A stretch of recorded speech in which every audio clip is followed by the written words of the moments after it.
За сайн байцгаана уу?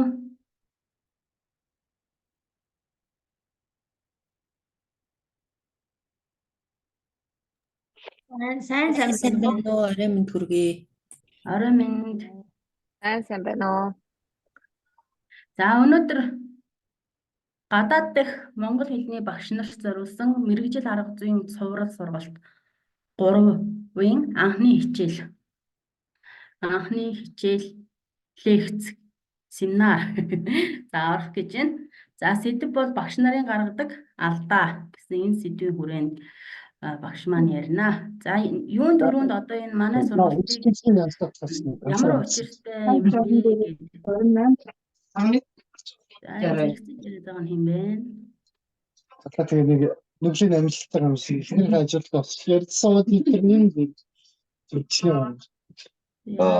Чи хаана яриад байна?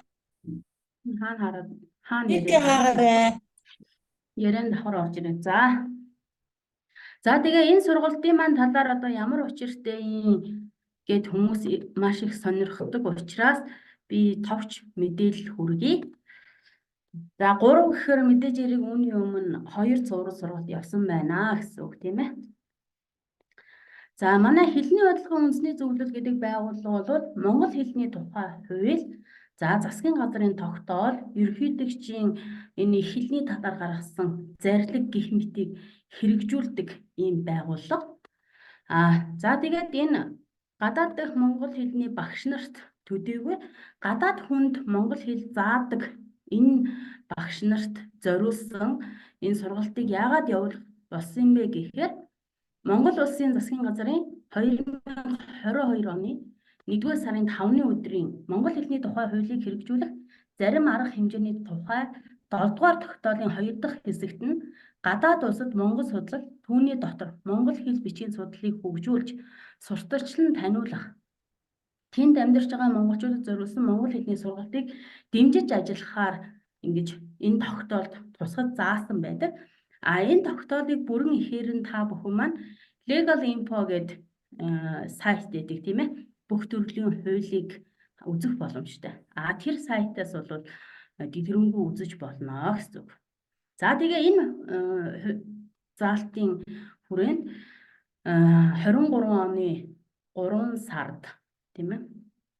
Гадаад дахь хэлний бодлогын зөвлөлийн салбар зөвлөл гэдгийг байгуулад мөн энэ чиглэлээр бол тодорхой хэлцүүлэг арга хэмжээ яриа хөрөө ийм зүйлийг хийсэн. За үүний үндсээр бол ер нь энэ нин ялангуяа гадаадд монгол хэл заадаг багш нарт маань багш нарын ихэнх нь бол мэргэжлийн бус хүн байд юм тухайн улстай амьдарч байгаа монгол хүмүүсийг монгол хэл заагаач гэд ингэж заадаг юм Тийм учраас бид нар одоо энэ чиглэлийн сургалтыг авмаар байна. Бас арга зүйгээ суралцмаар байна гэдэг энэ саналыг маш их ирүүлсэн. Үүний үндсэн дээр бол Америк дахь Монгол соёлын төвийн захирал доктор Сарууд Эрдэнэ тийм ээ. Эрдэнэ болон бусад хүмүүсийн нийт 28 удаагийн сургалтыг бол хийсэн. Энэ 28 удаагийн сургалт нь бол гадаад дахь монгол хэлний багш нарт зориулсан мэргэжил арга зүйн сургалт 1 гэж явсан. Тэгээ энэ сургалт маань бол яг тэр монгол хэлний орчин үеийн аргуудтай хэрхэн хослол заахын эсвэл бусад нэн чухал шаардлагатай зүйлийг хэрхэн анхаарах юм бэ гэдэг энэ зүйлийг багтаасан учраас бид энэ сургалтанд идэвхтэй хамрагдсан 40 багшид батламж олгосон. За тэгээд энэ нийт 28 сургалтын маань 14 сургалтын нь бол Сарууд Эрдэнэ багш орсон. За үлдсэн бусад сургалтын нь бол яг нэг хүн дагнаагүй өөр сургагч багш нараар оруулсан гэсэн үг тийм ээ. За дараа нь бол одоо энэ 2 дээр музей номын сангийн хүмүүс лекц Юу гэж хэлж тэгээд хүмүүсээс янз бүрийн санал гарч ирсэн л дээ тийм ээ. Бид нэр одоо юм яг мэргэжлийн арга зүй юмаа аммаар музей номын сангийн юм чинь дэмий юм биш үү нэ тэрэгээд маш их ийм санал юу гэдгийг юм ирсэн. Гэвч энийг бол Би бид сая бас тэр нэг буруу мэдээ бас хүмүүс дор би нэг хүүк авчираад гэртээ холуудаа би хэлчихсэн. энэ зүйл биш байх нэ. Нэг хүүк авчираад манай гэрт холоо. Микрофон унтраагаарай. Давхар яриад байгаа нь Нэг микро залуу яриад ах юм. Бүгд микрофон унтраачихдаг уу? хаагдаггүй. За тэгээд энэ болоод бас манай сургалтанд байнга идэвхтэй оролцдог 70 багшаас ийм санал ирсэн. Тэгээд энэ хүмүүс бол ерөнхийдөө энэ музей номын сангийн боловсролын хөтөлбөртэй ийм танилцах хүсэлтэй байна гэсний дагуу гадаад харилцааны яам хэлний болгон үндэсний зөвлөлтөд хамтраад 23 оны 8 дугаар сарын 9-ний өдөр Улаанбаатар хотод 10 музей 4 номын сангийн ажилтнуудтай уулзалт хийж за эндээс бол ерөнхийдөө 12 цуврал лекц явуулах байснаас 10 боловсролын ажилтнууд нь бол лекцээ амжилттай орсон гэсэн үг. За энэ мэргэжил арга зүйн сургалт 2 гэдэг бол мэдээлэл түгээх ийм зорилготой байсан гэсэн үг тийм ээ. За тэгээд ийм 2 төрлийн сургалтыг бол явуулсан байна. За тэгээ одоо бид бол энэ гадаад дахь монгол хэлний багш нарт зориулсан мэргэжил арга зүйн цуврал сургалт 3-ийнхаа хүрээнд за 2 багшаар бол лекц уншуулж байгаа. За энэ эхний багш маань бол Товмдын уран чимэг. За 1963 онд Ховд аймгийн Зэрэг суманд төрсөн. 81 онд Ховд аймгийн 2 дугаар 10 жилийн сургууль, 86 онд улсын багшийн дээд сургуулийг төгссөн. 2003 онд боловсролын их сургуульд магистр, 2018 онд боловсрол сургуулийн докторийн зэрэг хамгаалсан. Докторийн зэрэг хамгаалсан бүтээл нь монгол хэлний төвшин тогтоох тестийг боловсруулалтгүй болгох нь гадаадын иргэнд зориулсан дунд түвшний тестийн жишээн дээр гэсэн ийм сэдвээр бол докторийн ажил хамгаалжээ. За ажлын туршлагын тухайд бол 1986-аас 87 онд Ховд аймгийн Зэрэг сумын 8 жилийн сургууль, 87-аас 91 онд Налай хотын 10 жилийн 2 дугаар сургууль, 91-ээс 94 онд Үлзий наран компанид орчуулагч, 92 оноос гүүр хоршоонд гадаадын иргэдэд багшилж агаад 96 оноос бол Импрентис Монгол хэлний сургалтын төвийг үүсгэн байгуулад өнөө хүртэл ажиллаж байна. Энэ Импрентис Монгол хэлний сургалтын төвд одоогийн байдлаар бол 58 орны 1200 гаруй гадаадын иргэн монгол хэл сурч байна. За бүтээлийг нь бол би өмнө оруулчихсан учраас та бүхэн харсан байх тийм ээ. За энэ дотроос би та зохиосон бүтээлүүд энэ дотроос нь бол энэ Монгол хэл зүйн дасгалууд гэдэг энэ номыг нь 2004 онд энэ турк хэлээр бас давхар орчуулсан байна. Энэ за тэгээ хамтран гаргасан бүтээлүүд. За тэгээд Лодонгийн төдөгөө Орогийн сүм гэж зохиолыг бол монгол хэлнээс англи хэл рүү энэ Агата гэдэг хүнтэй хамт 2017 онд орчуулж байжээ. За эдгээр номынх нь за зургийг хараад бас зарим хүмүүст нь танил байж магадгүй тийм ээ.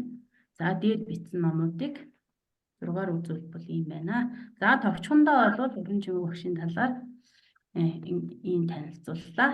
За одоо багш маань өөрөө лекцийг уншина. За тэгээ ерөнхийдөө бол хичээлийн явцад эхлээд багш маань үндсэн агуулга өгнө. Түүний дараа нь бид бол асуулт хариулт гэсэн энэ зарчмаар явна. За орж ирсэн багш маань бол аль улсын одоо монгол хэлний сургууль болоод сургалтын төвөөс оролцож байгаа хэн болох гэдэг албан ёсны нэр хаягаа бичээд явах юм бол бид эрс бүртгэхэд бас их амар болно. Тэгэхгүйгээр одоо ингээд богино нэрээрээ эсвэл бүгдээрээ утсаараа тийм ээ Samsung, iPhone ч гэдэг юм ингээд ороод ирэхээр бол хаанаас хэн оролцож байгаа нь мэдэгддэггүй учраас бас хүндрэл үүсэх юм магадaltaй байдаг. Тэгээ энэ талаар бол чатан дээр бас бичсэн байгаа учраас та бүхэн маань нэрээ бас тэгээд өгвөл сайн байна. За багш шеэр хийгээрэй.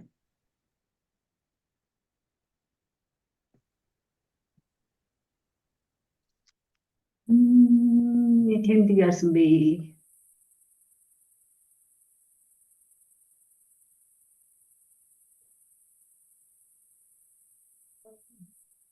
ороод ирээ. Тэгээд яваач юу? Арга. Энэ шир хийх газар нь хаана вэ? Наашид чатлуу. Яа тийм сонирхож юм арга байж.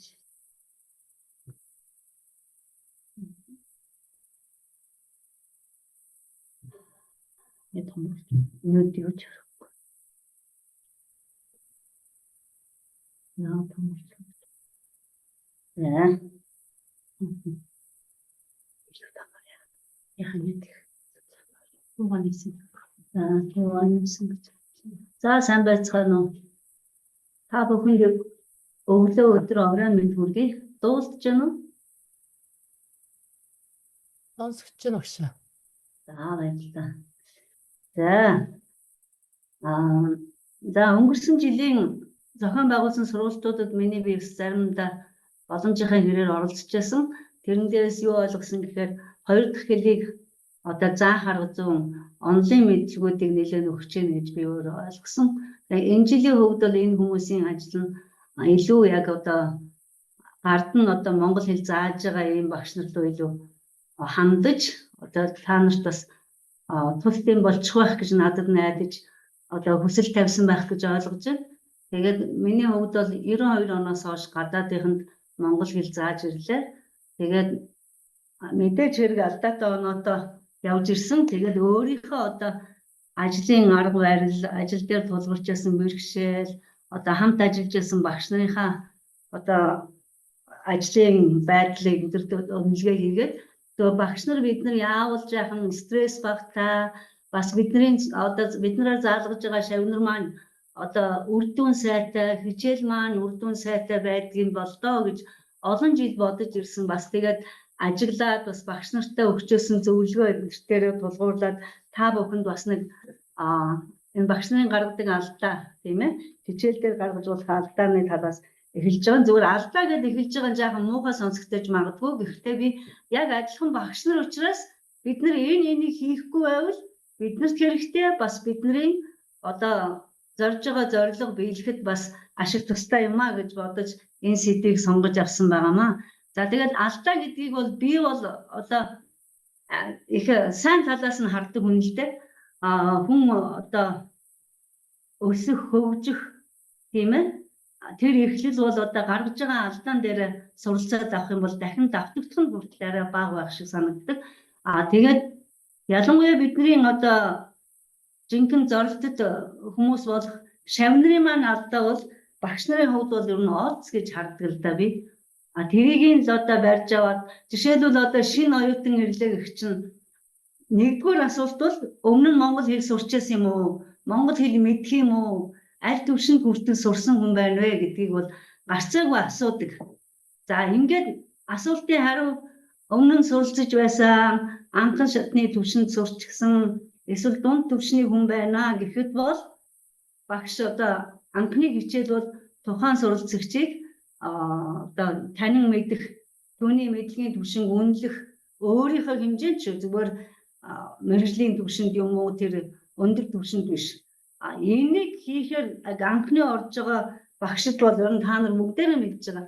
Суралцагчийн хийж байгаа алдаа бол бидний ажлын эхлэл байж болдог зарим тохиолдолд.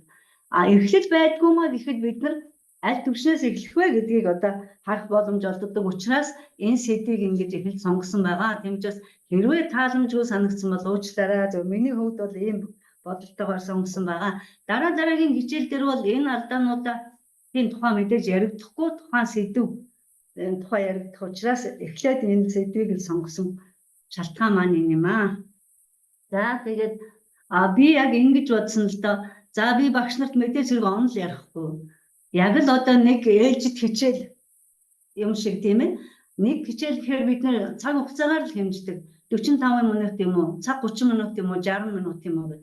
Тэгэхээр нэг ээлжид хичээлийн тухайд бол одоо багш нар маань ямар дараалтайгаар ямар бэлтгэл хийгдэг вэ гэдэг тал дээр тэгээд энэ дээрээс улбаалаад бид нар яг энэ шат болгонд нь ямар алдаанууд хийж гаргаж болдог үлээ. Зөвхөн алдаа гэдгээсээ илүү бас мэргэжлийн бус багш нар бас байгаа гэсэн би тэр хүмүүс үнэхээр талархаж байгаа. хүний нутагт яг өөрийнхөө хичээл зүтгэлээр тэр сайхан эх оронч үзлээр тэр хүүхдүүдэд бас өөрийнхөө өвлөн тээж явж байгаа их хэлээ сургаж байгаад нь үнэхээр та бүхэнд талархаж байгаа. Тэгээд би их дээрээс ш доороос одоо ажиллаа эхлээд бас одоо жишээлбэл бид нар чинь багшийн сургууль сурч байхдаа заах арга зүйн хичээлгээд л багш нар маань бүгдийг нь сайхан заагаад өгчихсөн. Тэрийг нь өнөөдөр хэрэгжүүлээд явж байгаа. Гэтэл өөр мэргэжлийн хүмүүст бол энийг нь хэлээд өгөх нь бас арай дөхөмтэй юм болов уу гэж бодоод энэ нэлээд доогуур одоо энэ эхнээс нь эхэлж байгаамаа. За тэгээд за нэг хичээл одоо хичээл заана гэж бодохоор багш хүн бол за хичээлийн өмнө яах юм бэ? Хичээл эхлэхээс өмнө юу хийх ёстой юм бэ гэж бид нар боддог. Дараа нь хичээл эхлэхэд би ер нь ямар хувь байж явах ёстой юм бэ? Дараа нь хичээлийн явцад одоо цагийг яах өнгөрөөх вэ? Хичээлийн төгсгөлд яах ёстой юм бэ? Хичээлийн дараа яах вэ гэдгээ мэдсэн байхад бол яг энэ тавыгаа сайн төлөвлөж чадвал багшд бол одоо ямар нэгэн стрессгүйгээр, сэтгэлийн зогнолгүйгээр суралцж байгаа хүмүүст нь ачаал багтаа байдлаар одоо хичээл өнгөрөх юм аа. Тэгэхээр энэ 5 зүйл бол хичээл болгон дээр 1 жил зааж гэнэ үү, 1 сар зааж гэнэ үү, 10 жил зааж гэнэ үү, энэ нь хамаагүй тийм ээ. Ерөөсөө хичээл болгон дээр байдаг учраас би энэ сэдвүүдээ ингээд дотор нь хичээл гэдгээ дотор нь хуваагаад цаг хугацааных нь үгүй иймэрхүү байдлаар ангилж үзээ та бүхэнд одоо тайлбарлаж хэлж өгье гэж бодож байна. За хичээл эхлэхээс өмнө бол хичээлд ашиглах янз бүрийн материалаа багш мэдээж цуглуулна. Материалын хувьд бол заавал одоо зөвхөн монгол хэлний материал байхгүй байж болно шүү дээ. Математикийн нэг хөөрхөн бодлого байж болно. Эсвэл газар зүйн хичээлээс авсан нэг жижигхэн текст байж болно тийм ээ. Гэхдээ энэ материал цуглуулахад явагдсад бол заавал бидний анхаарах ёстой юм. Миний суралцагч хэдэн настай вэ? Тийм ээ. Энэ хүмүүсийн одоо монгол хэлний мэдлэгийн түвшин ямар байх юм бэ? За тэрийгээд энэ хоёрыг бол заавал мэдчих ёстой, анхаарч явах ёстой. Жишээлбэл одоо 2-3 настай хүүхэд орж ирлээ гэхэд мэдээж 50 үгтэй текст өгнө гэж байхгүй. Тэгэхээр материалаа цуглуулаа эхлээд цуглуулсны дараа тэрэндээ дараа нь бас англилт хийж болох юм аа гэдэг талаар юу ч гэсэн одоо хичээлний эхний бэлтгэл бол материалаа цуглуулах. Заах гэж байгаа хичээлдээ тааруулаад материалаа цуглуулна. Одоо хураангуй өгүүлбэр юм уу, энгийн нийлмэл өгүүлбэр дээр явж байгаа юм уу? Эсвэл одоо нийлмэл өгүүлбэр дээр явж байгаа юм уу гэдгээс хамаарат бидний одоо хичээлийн бэлтгэлүүд их олон зүйлээс хамаардаг. За тэгээд энд бол одоо гарын доорх материал хүртэл та нарын хичээлийн онц чухал хэрэглэгдэхүүн болж болно шүү дээ, тийм ээ. Жишээлбэл хоолны тухай сэдв орох гэж байгаа бол халбах сэрээ мэдээж хамгийн чухал нь. Тэгэхээр ер нь хичээлийн материал зөвлөх гэдэг том юмар битгий бодороо өөрийнхөө суралцагч нарын нас хүү сэтгүүн онцлог тааруулаад тэгээд материалаа зөвлөхийг хэлж байгаа. Тэрнээс би сонин сэтгүүл, ном, одоо арман гэдэг талаас нь анхан шатны хүмүүст бол байхгүй шүү дээ мэдээж. Би гэрэлсрэн багшаас ер нь багш нарын одоо суралцагч нарын нас одоо хэлний төвшингийн байдлын талаар нэг асуугаад өгөөрэй гэсэн. Ихэнхдээ бол нэг 10 нас хүртэл хүүхдүүд байх шиг нь 2-оос. Тэгээд хэлний монгол хэлний мэдлэгийн төвшин болохоор огт мэдэхгүй бас нэг бага зэрэг тэгээд нэг одоо гэр дотроо бол ярианы хэлтэй гэсэн ийм 3 янзын хариулт ирсэн байсан. Тэгэхээр тэрнээс хамаарат та нарын цуглуулах материал бас өөр байж болох юм аа. За хичээлдээ тэгснийхаа дараагаар материалаа бэлтжсэн хүн чинь хичээлдээ бэлтгэнэ. Хичээлдээ бэлтгэхдээ сайн хичээл гэж юу хэлэх юм бэ гэдгийг эхлээд бодох хэрэгтэй. Сайн хичээл гэж юу хэлэх вэ гэхээр тэнд суралцж байгаа хүүхэд бүр оролцож байгаа хичээлийг л сайн хичээл гэж хэлнэ тийм ээ. Тэрнээс багш ганцаараа яриад 10 хүүхэд байлаа гэхэд 3 нь яриад эсвэл 5 нь яриад 5 нь бичээд 5 нь сонсоод энэ бол сайн хичээл байж чадахгүй. Тэгэхээр хичээл сайн бэлтгэнэ гэдэг нь та сайн хичээлийг төлөвлөх хэрэгтэй л гэсэн үг. За тэгээд хичээлээ бэлтгэхдээ бүх зүйлээ тодорхой төлөвлөнө. Төлөвлөхдөө яаж төлөвлөх вэ гэхээр энэ мэдээж хэрэг цагийн тухай асуудал гараад ирнэ тийм ээ. Эндээс бол та нар мэдж байгаа. Эхлэл нь юу байх юм, төгсгөл нь юу байх, дунд нь юу байх юм, төгсгөл нь юу байх юм гэдэг ийм төлөвлөгөөнүүдээ одоо бид нарыг багшийн дэдэд сурч явах чинь нөгөө 45 минутын чинь хэдэн минутанд тэг нэгэн төлөвлөдөг байсан шүү дээ. Тэр хэмжээний төлөвлөлт гэсэн үг шүү. За ингэчгээд одоо төлөвлөлөө нөгөө хичээл эхлэхээс өмнө төлөвлөлөө одоо тодорхой хэмжээгээр энэ бол одоо юу гэдэг юм бэ, нэг норм маягийн юм ихнийг байдал болно. Ангисныхаа дараагаар бол ашиглах материал тэгээд бүх юмнууд чинь бэлэн болсон үгүйгээ эхлээд бас шалгах хэрэгтэй. Багш бол заавал өөрийгөө дахин шалгах нь шүү дээ. За бүр үнэхээр цаг хугацаагүй зав чөлөөгүй багш бол доор хаяж одоо тархинда за 1 2 3 4 за эхлээд би ингэж шүү тэгж эхлээд тэнд зогсон шүү. Тэр дундуур нь тийм хүмүүсийг асуун тэрэнд нь тэрийг татан оролцуулна ч гэдэг юм. Иймэрхүү төлөвлөгөөг гаргаад тэгээд тэрийг заавал дахин нэг нэгтэлж үзэж явах хэрэгтэй. Нэгтлаагүй болоод одоо ард урд нь орсон. Та нар яа гэм байгаа, миний хувьд бол яг ингээд цаасан дээр бичээд үзээд тэгээ ямар ч хамаагүй орж байгаа оюутан байгаа. Тэгчгээд хойно урд нь оруулах юм зайлшгүй гараад байх шиг байдаг. Тийм учраас би энийг дахин шалгаараа гэж байгаа.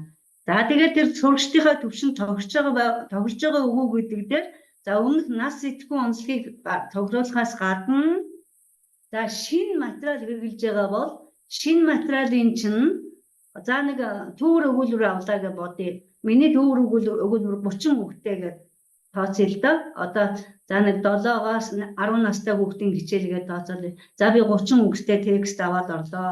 30 хүүхдэд текстийн маань хэдэн үг нь шинэ үг байж болох юм бэ? Ерөн олон улсад одоо ашиглагдаж байгаа харьцаагаар бол нэг 20-оос 30% нь за 20-оос 25% үг нь шинэ үг байна гэсэн л одоо нэг ийм баримтлалтаа багш нар явуулд юм байла. Гадаад хэлний одоо second language багш нарын янз бүрийн хэлэн дээр шүү. Орос хэлч байсан, тэр хятад хэлч ялгаагүй, энэ олон улсад ер нь гадаад хэлний багш нарын баримталж байгаа нэг. За тэгвэл хэрвээ өгүүлбэр чинь 7 хүүхдэд байвал яах вэ? Нэг л өгүүлбэр дээр ажиллаулаа гэж бодвол тэр 7 хүүхдэд өгүүлбэрийн одоо 2-оос 3 л одоо шинэ үг байж болно.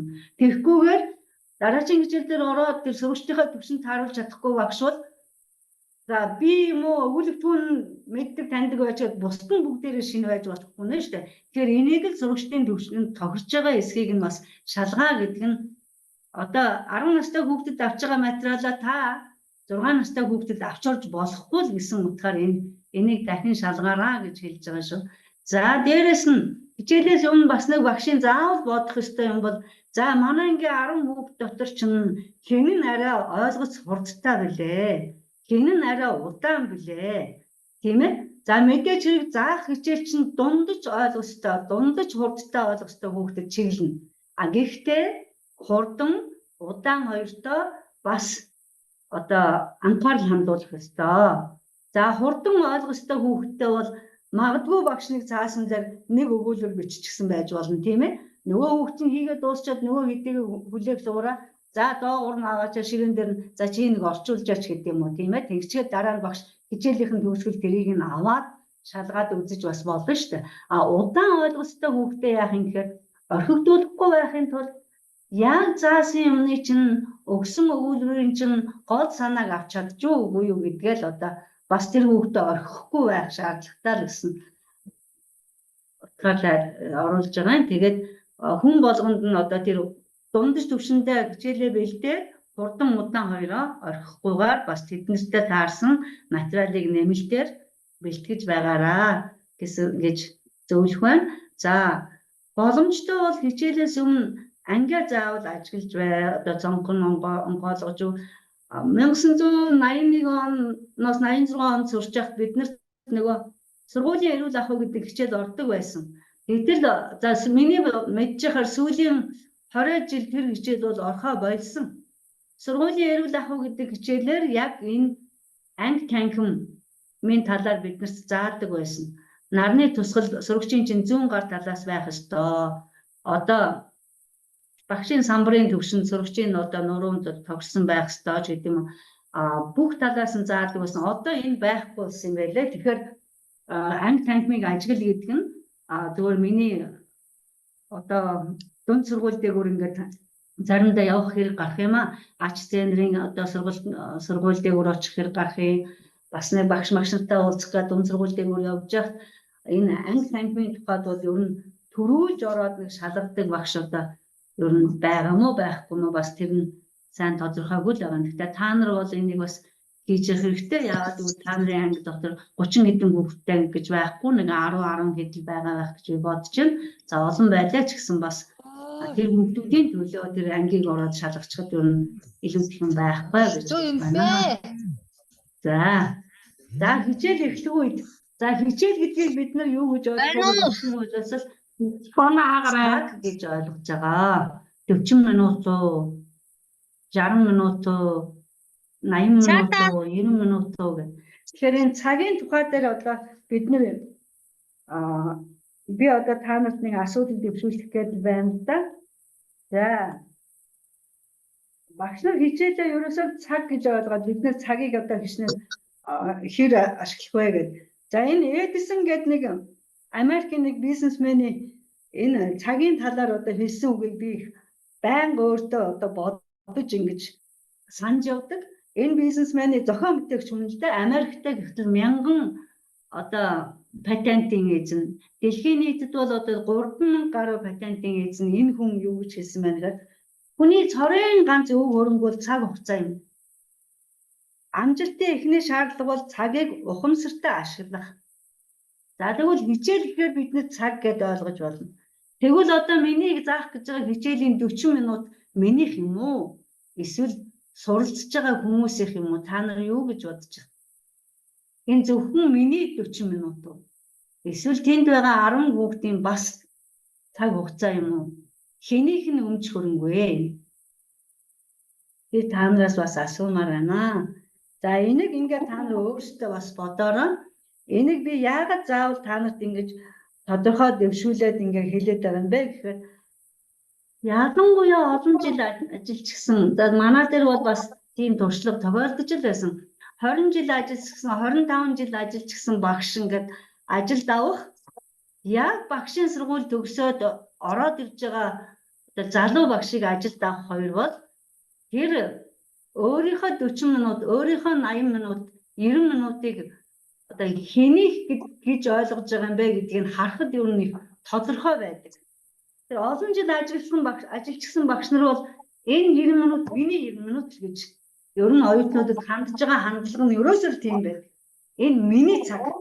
Тийм ээ. Энэ бол багш нарын гаргадаг нэг том алдаа. Минийхэр шүү зүгээр та нар хүлээн зөвшөөрөхгүй байж болно л доо. Тэгвэл миний бодож байгаагаар юу вэ гэхээр энэ 90 минут, энэ 40 минут миний ч өмч бас суралцагчийн ч өмч. Тийм учраас би энэ 40 минутыг тэр хүмүүсийн сайн сайхны тулд, тэр хүмүүсийг сургахын тулд хамгийн одоо үр бүтээлтэйгээр өөрийнхөө чадах хамгийн дээд түвшинд би ашиглах ёстой. За би энд ашиглах гэдэг үг хэрэгэлсэн шүү. Би өнгөрөх гэж хэлээгүй. Яагаад вэ?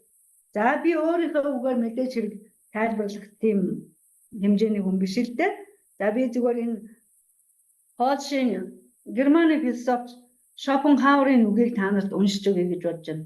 Мунхаг хүн цаг хугацааг хэрхэн өнгөрөөхөө ухаантай хүн цаг хугацааг хэрхэн ашиглахаа боддог. Тэгвэл хичээлийн цагийг өнгөрөөх гэж орж байгаа багш бол хичээлийн бэлтгэлгүй багш. Хичээл бэлдээгүй багш. Сайн хичээлийн тухай энд бол ярих ч хэрэггүй.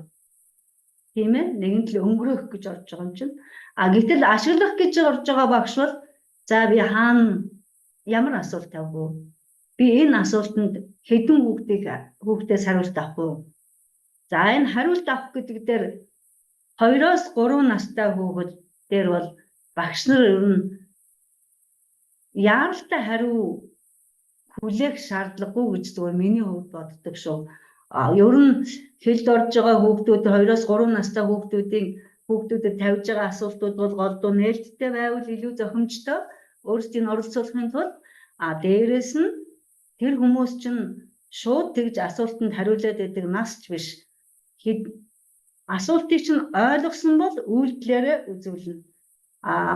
Тэр хүмүүсийн уурэг тархинд нь яг тэр өгүүлбэрийн бүтэц бүх юм боловсрсны дараа тэр хүмүүс та нарын асуултанд хариулдаг болно. Тийм учраас насан бага байх тусмаа яг тухайн асуултанд яаран одоо 100% хариулт авах гэдэг шаардлагагүй. Энэ дээр бол одоо эргээд багш нар өмнөх миний ярьжсэн нөгөө төвшөнд нь тааруул гэдэг л тэр. Одоо жишээлбэл та 3 настай хүүхдээр ороод хичээл заах гэж байгаа бол одоо дэлгэрэнгүй өгүүлбэр шаардлагагүй тийм ээ. Тэр хүүхдийн хэлнийхэн төвшөнд өөрийгөө тааруулах хэрэгтэй. За энэ дээр бол та нар бол за багш нар бол уншиж байсан байх. Мэргэжлийн бус хүмүүс арай өөр мэргэжлийн хүмүүс бол одоо уншиж ойлгож мэдээгүй байж болно. Аав ээжүүд заримдаа ийм гомдол гардаг шүү дээ. Манай хүүхднийг л ярьж чадахгүй байна. Манай хүүхднийг л хэлгээ байгаад байна. Тийм ээ? Яавал энэ хүүхдийг хэлд оруулах вэ? Миний ойлгож байгаагаар, миний зүгээр харж байгаагаар, ажиглаж байгаагаар нэгдүгээрт одоо 2 настай, 3 настай хүүхдэд хичээл зааж байгаа багш бол тэр гэрт нь хийгдэж байгаа хэлд оруулах, хэл яриаг нь хөгжүүлэх тал дээр илүү анхаарах шат төвшин тийм ээ. 5-аас 7 настай хүүхдүүд бол арай дараагийн төвшөнд нь 7-оос 10 нас нь бол мэдээж хэрэг тэрнээс арцсангүй дээгүүр төвшөнд бэлдэнэ. Тэгэхээр 2-оос 3 настай хүүхдүүдэд байх юм бол яах вэ гэхээр зүгээр 1 юм уу 2 хүүхдээ. За сайн болж 3 хүүхдээ. Тэгээд тэр хүүхдийн төвшөнд гэж би хэлсэн шүү. Тухайн одоо өөрийн чинь зааж байгаа хүүхдийн төвшөнд өөрийгөө л эхлээд багш өөрчлөх хэрэгтэй. Гэдгийг анхааруулъя. За тэгээд цаг ашиглахаар орж байгаа багш бол яг энэ хуваарлтыг тодорхой хэмжээнд хийх хэрэгтэй. Энэ асуултыг асуухад би тэр хоёрыг оролцуулна, энэ асуултыг асуухад энэ хоёрыг оролцуулна. Мэдээж хэрэг анги дээр 10 асуулт тавих тийм боломж байх. Хамгийн чанартай 2-оос 3 асуултыг илүү одоо бүрэн дүүрэн бүх хүүхдийг оролцуулаад одоо заасан хичээл дээр ашиглаж болох нь илүү зохимжтой санагддаг шүү. Манайд бол ер нь гадаадын хүүхдүүд суралцж байсан 3 наснаас 18 насны хооронд янз бүрийн орны хүүхдүүдэд бас заасан. Ахлах сургууль, дунд сургуулийнх нь болохоор нөгөө гадаад хэлээр ямар нэгэн хэлийг сонгодог.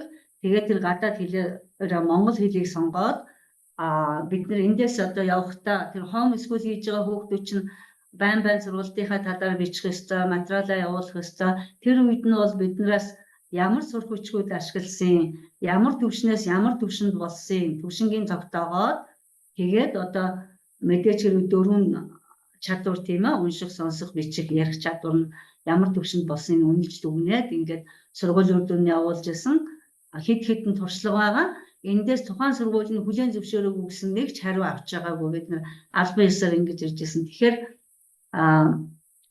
энэ цаг ашиглах тал дээр бол бид нар цагаа зөв ашиглаж тухайн суралцагч нарт одоо тусалж чаднаа. Тэдний одоо хүлээлтийг биелүүлж чаднаа гэдэг тал гэж хэлмээр байна.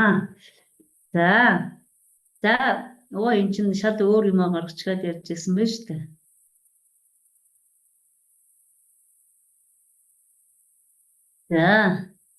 За төвшин хурдан өнгөрсөн зараагх дээр. За хичээл эхлэхэд за энэ дээр бас л багш дээр бол нөгөө цагийн тухай илүү сайн бодох хэрэгтэй. За тэгээд манай багш нар дээр насан туршидтын багш нарыг арай өөрөө. За та нар хэрвээ 6 наснаас 10 насны хооронд хүүхдүүдэд зааж байгаа бол ангида сурагчдаас өмнө орохыг л хийжээ. Яагаад гэвэл ороод суучсан багш чинь орж ирж байгаа хүүхдүүдээ ажиглаад оруулна. Ямар ч хинэн жаахан нормгор байна, хинэн сэргэлэн цаваа орж ирв, тийм ээ? Хэнд нь одоо эрүүл мэндийн асуудал байх шиг байна. Хинэн яарууд авчиж орж ирв гэдэг байдлуудыг бүгдийг нь ажиглаад одоо зөв миний сонирхол бол би болохоор яадаг вэ гэхээр тэр их зарим үед бол сэргэлэн цаваа орж ирсэн хүүхдээс нь за сони юу байна гэж асуугаад Тэгээд тэр нөгөө ангиа мэдээж хэрэг суусны дараа шүү дээ. Энэ бол одоо хичээл эхлүүлэх бас нөгөө warm up хийх тийм ээ. Одоо энэ хүүхдүүдийн анхаарлыг одоо хичээл төвлөрүүлж байгаа л нэг хэлбэр шүү дээ. За тэр хүүхдээр нь яриулахаар нөгөө хүүхдүүд нь сонсно. Харин энэ үед бол багш нар нурамгар эсвэл хоцорсон тэр хүүхдүүдэд их анхаарал төвлөрүүлээл тэрнийг энэ хоцорсныг дуудаал эсвэл чи яасын, өвдсөн юм уу, яасын ингэж асуугаад байх нь бол ер нь бол зохимжгүй. Тийм учраас арай сэргэлэн цаваа эсвэл хэвийн байгаа тийм хүүхдүүдээр одоо warm up хийлгэж болно. За warm up хийх гэдэг дээр би бас нэг за энийг дараа нь дэлгэрүүлж ярих хэрэгтэй байхаа. За тэгээд одоо хичээл эхлэх үед гэрийн даалгавраа яаж хийх юм? За би одоо энэ warm up дээр бас нэг жишээ дурдъя. Одоо манай насанд хүрсэн хүмүүсийн сургалтын дээр манай нэг залуу багш яг эхнийхэн жилдээ сургалтыг тэгээд Австралийн оюутанд хичээл орж таарчээ. Австрали хүн хичээл эхлээд нэг дөнгөж нэг сар болоод ганц нэг монгол хүмүүстэй танилцаад найз нөхдөд болоод за тэгээд тэр Австрали оюутны гаргасан гомдлын дагуу би та нарт ярьж байна. Энэ нөгөө хичээлд бэлтгэж анхаарлын төвлөрүүлэх одоо оюутнаа одоо сонсох тал дээр тэр оюутан бол амьдралдаа анх удаа дахиад худалдаж авчээ. За тэрийг өөрөө амийн хороожээ. За тэгээд найз нөхдөд нөгөөхөр дахианы шүл хийж өгчээ. Энийг багштай ярихаар хачин баяртай ирэхэд нь багш яриулаг. Багшаа би өчигдөр дахиад авсан. За гэж багш босоод самбарт онсараа тавиал хичээлээ эхэлсэн байна. Хичээл дуусаад дараа нь өдөөс хойш нь тэр оюутан гомдол гаргаж ирсэн. Тэгэхээр энэ хичээлээ одоо ангид байсан бол тэр дахианыхын тухай яриулаад нөгөө хүмүүс нь сонсоод тэр илүү сайхан одоо хичээл сурагчдын анхаарлыг төвлөрүүлээд сонирхлын татаад хичээлээ эхлүүлэх нэг юм боломжуудыг багш битгий алдаараа гэсэн үүднээс энийг хэлж байгаамаа. За тэгээ гэрийн даалгаврыг яаж шалгахаа бол энэ багш яг л тухайн цаг үеийнхээ байдлаас шалтгаална. Цаг хугацаа чинь үнэхээр хангалттай байгаа мó хангалтгүй байгаа мó эсвэл явцын дундуур шалгаж болно. Эсвэл асуултанд хариулах маягаар шалгаж болно тийм ээ. Сурагч нар чинь даалгавраа яаж өгснөөс чинь хамаараа зөвөр бичгээр өөрсөнд чинь хураалгаад тэрийг шалгаж болно тийм ээ. За тэгээд warm up хийлээ, гэрийн даалгавраа шалгачлаа. За одоо тэгээд өнөөдрийнхөө ээлжид шинэ хичээл рүүгээ орох нь. За энэ шинэ хичээл рүүгээ оруулахыг бол ер нь тайлбарлах тийм ээ. Одоо юу заах гэдэг. Ямар сэдв заах гэдэг нь. За тэгээд бага насны хүүхдүүдэд орж байгаа, бага ангийн хүүхдүүдэд орж байгаа тохиолдолд хэрвээ хүүхдийн чинь үнэхээр их хэл нь монгол хэл биш байгаа бол хэлзүү нэр томьёо ашиглаад байх нь нэг тийм их оновчтой санагддаггүй. Яагаад гэвэл энэ нь бас зарим сурагчдад яасан төвөгтэй юм ба, ямар хэцүү юм ба мэдээж хэрэг та нар мэдж байгаа. Өгших зохицох ёс гэж самбар дээр бичвэл тэр хүүхдүүд ер нь юу гэж ойлгохгүй. Хүлээж авах уу? Яасан хэцүү юм бэ? Энэ бас юу юм болоо гэж бодгож хүүхдээж. Эсвэл гээгдхэгшгийн дүрм. Тэгээ самбар дээр яг ийм гарчиг тавиул зохимжтой байх болов, зохимжгүй байх болов. Миний хувьд бол за ер нь нэг эхний 6 сард самбарт барагтай болж хэлзүү нэр томьёо ашигладаг. Тэрний оронд болохоор зүгээр за өнөөдөр манай монгол хэлэнд нэг ийм байдаг. Тэрийг л одоо хэрэглэхийг сурыг. Яагаад хэрэглэх ёстой юм бэ гэвэл хүн чинь одоо жишээлбэл чадахгүй хоёроо хүнд хэлчих юм бол хүн чамайг шахаад байхгүй тийм ээ. Эсвэл өөр чинь хэрэгтэй хэрэггүй хоёрыг хэлчихвэл хүн танараас дахин шаардаад байх хэрэггүй болно. За эсвэл чи амьдрал дээр ер нь ямар нэгэн юм хийхгүй л одоо зөвшөөрөл авах хэрэг гарна да. Тэгвэл монгол хэлэн дээр тэр зөвшөөрлийг чинь яаж авах юм бэ? Тийм ээ. За жишээлбэл нэг ингээд нөгөө нэг иймэрхүү маягаар загварчлаад одоо гарчгаа өгчих бас болдог л да. Эсвэл жээч чадна. Урд нь хэрвээ англи хэлтэй хүн байвал үйл үг гээд өгчих жишээтэй. Эсвэл одоо хэрэгтэй хэрэггүй гэдгийг бас ингэж болно шүү дээ. Хээ гэчгээл явах хэрэгтэй, явах хэрэггүй гэдгийг заавал өгүүлбэрээр бичээд байх шаардлагагүйгээр олон юмыг болно, болохгүй бүх баймж үйл өгнүүдийг бол иймэрхүү маягаар үйл үгийн одоо үргэлжлэх цаг заажаад ихт бас үйл үг өчөөж ээжээ байна гэж орхичвол тэр хүн чинь нэг ийм бүтэц байгаа юм байна. Ийм одоо юу байгаа юм байна тийм ээ? Нэгж байгаа юм байна. Энийг нь яаж хэрэглэхийг одоо сурах юм байна. Тэгээд хичээлийнхаа одоо төгсгөлд бас гарчгаа сайхан өгч болно шүү дээ. Тэгэхээр энэ дээр бол одоо багш бас л яг миний суралцагч хэм бэ? Хэдэн настай вэ? Энэ миний зорилттой хэлний одоо зааж байгаа хэлний мэдлийн түвшин ямар вүлээ гэдгээс хамаарат одоо самбарт одоо заах сэдвээ яаж бичих чинь хамаарнаа. Тэр загварчлах буюу загвар гэдэг чинь заах л гэсэн үг гэж ойлгож байгаа. Тийм учраас ямар амарх юм бэ? Ямар хөнгөх юм бэ? Энийг чинь би сурч болох юм байна гэсэн л мэдрэмжийг гарчгаасаа эхлээл өгвөл дээр л гэж бодож байгаа учраас ийм байдлаар танилцуулах нь илүү зохимжтой санагдаж байгаамаа. За хичээлийн явцад бол хичээлийн эхнээс эхлээл одоо багш бол оюутандаа байнга анхаарч байгаа тийм ээ. Тэгээд хичээлийн явцад сурагчдыг одоо тийм нэг аваас юм уу, эсвэл гүнжээ, ханхүү, эсвэл юу гэдэг юм бата, дууя гэдэг юм уу иймэрхүү байдлаар битгий нэрлэжээ гэж би хэлдэг. Залуу багш нарт юу яагаад гэвэл сурагчаа хүндэтгэх хэрэгтэй. Хүнийг бүтэн нэрээр нь дуудана гэдэг чинь юу нь хүндэтгэлийн нэг хэлбэр. Хүнийг хайрлахын нэг хэлбэр. Бүтэн нэрээрээ дуудуулаад байгаа хүүхдүүд бие даалт нь ч арай өөр байдаг. Та нар одоо яг гэртээ за миний хувьд бол одоо тийм тохиолдлууд зөндөө гардаг. Гэрийн нэрээр нь дуудсаар байгаад гэнэт сургуульд ороод ирэхээр юу вэ энэ чинь сургуулийнх нь нас болчихлоо гэж бодох жишээтэй. Бас тэр гэрийн нэрээр нэрлүүлээд байдаг. Тэр хагас нэрээр нэрлүүлээд байдаг хүүхдүүд өөрийгөө дандаа нялхамсаг байдлаар бодоод байх шиг санагддаг. Тийм учраас сурагчдаа 2 настай ч бай, 3 настай ч бай, 4 настай ч бай багш бол ерөөсө бүтэн нэрээр нь дуудах нь хэцүүтэй юм гэж одоо би боддог. Одоо энэгээ ч одоо та нараа дамжуулаад та нарт одоо энд хэлж өгье гэж бодсон. Та нар ажиглаад үзээрэй. Хэрвээ тэр урд нь оюутнуудаа сурагч нараа бүтэн нэрээр нь дууддаг байсан бол бүтэн нэрээр нь дуудаад үзээрэй.